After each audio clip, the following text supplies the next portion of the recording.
Here is a Marx.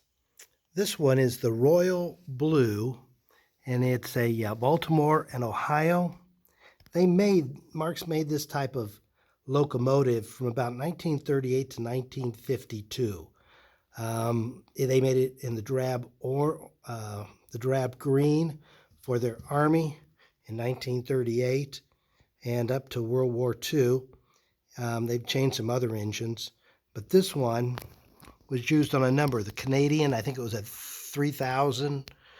I don't have another one of these engines. My father-in-law has a black one, but it has a light, and has the top again with the red, which they did often with the two, like smokestacks, and it's really nice condition.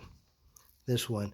Sometimes I've seen 3 blue cars go with this one, so they make it this royal blue. It's a whole passenger train, but all I have here is the locomotive and the tender on this one.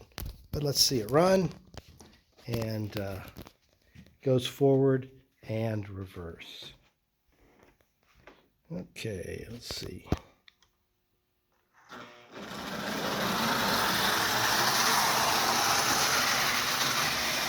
It's a very fast engine again.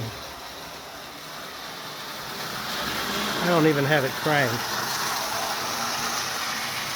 I'll bring it on this straight and let it wind out a little bit here this next time. Cut it down. These engines of this era had a lot of power.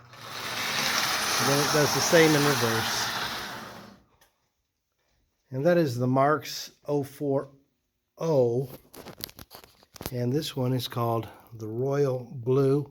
The engine actually has a name on it.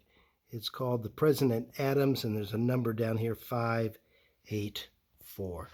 I believe this was produced, or at least some produced, because they're produced in a number of colors through that time. Marx 040.